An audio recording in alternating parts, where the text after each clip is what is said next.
Today, we're going to talk about a true giant of sports, a man whose name is basically synonymous with one of the most beautiful things in golf. Yep, we're diving into the legend of Sam Snead. I mean, that's a pretty bold claim, right? But it's one you hear over and over again from experts, from fellow players, from fans. For decades, everyone's agreed. What made Sam Snead so unforgettable was that swing. It was the foundation of his entire career, this perfect mix of power and grace that seemed like it came straight from nature. So, how on earth did he develop it? Well, his origin story is just as incredible as his career. And to really get the natural part of his famous swing, you've got to go right back to the very beginning. We're talking about the backwoods of Virginia here. This is a world away from the perfectly manicured country clubs you probably picture when you think of pro golf. His story isn't one of privilege or expensive coaches. Nope. It's a story of pure, raw talent that was forged in a really rustic environment. This says it all, doesn't it? I mean, just imagine that for a second. There are no custom-fitted irons, no high-tech drivers. It's just a kid, the hills of his home, and a club he literally carved himself from a tree branch. He was learning the feel of the game in the most organic way you possibly can. So all that time spent practicing with homemade clubs? It absolutely paid off.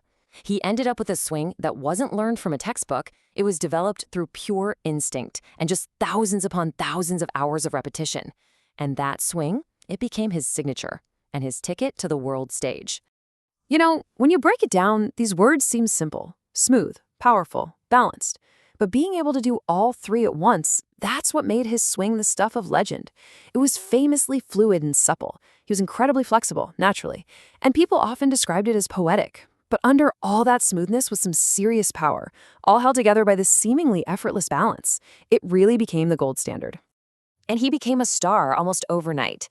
See, he wasn't just an amazing golfer, he had this relaxed, down-to-earth personality that people just loved. They nicknamed him Slammin' Sammy because his drives were so long. That combination of incredible skill and charisma made him one of golf's first real celebrities. But this talent wasn't just for show. It translated into one of the most dominant careers in the history of sports, period. And the statistics, well, they're just staggering. Just look at that number, 82. That's how many official PGA Tour victories Sam Snead racked up over his career.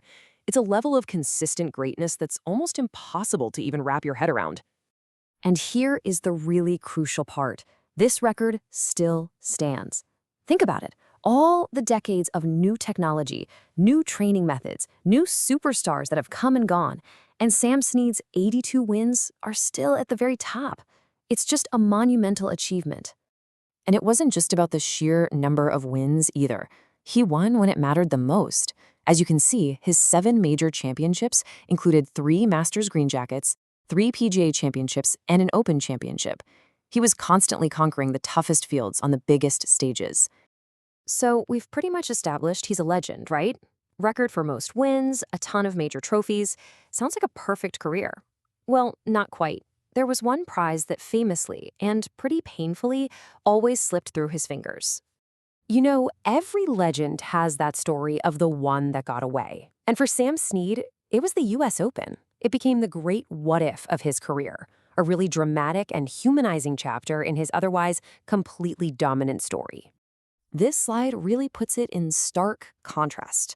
On one side, you've got 7 major victories. On the other, the US Open, where he finished as the runner-up an agonizing 4 times, but never, ever got the win. It's one of the most famous near-miss stories in all of sports. But that one missing trophy, it really doesn't diminish his legacy. Actually, you could argue it kind of enhances it. Sam Snead's influence on the game of golf is just undeniable, and you can still feel it very strongly today. This timeline gives you a sense of his incredible longevity. I mean, from turning pro in the 30s and just dominating through the 40s and 50s, he stayed a competitive force for decades, way longer than most athletes. That natural ability is what allowed him to keep that famous swing for basically his entire life. So why do we still talk about him today? Well, it boils down to this. His wins record is still the mountain to climb. His swing is still the benchmark that players and teachers are chasing. And he's still this timeless source of inspiration, a guy whose technique is broken down and studied frame by frame by anyone looking for perfection. And that really says it all, doesn't it? We started this whole thing talking about his natural swing, and this is where we end up. It wasn't just beautiful to look at, it was a model of pure efficiency that has absolutely stood the test of time. Which leaves us with a final thought. In today's world of launch monitors and biomechanics and all this sports science, could a golfer just emerge from the backwoods with homemade clubs and somehow develop the perfect swing all on their own? Could a natural genius like Sam Snead even happen again? It's something to think about.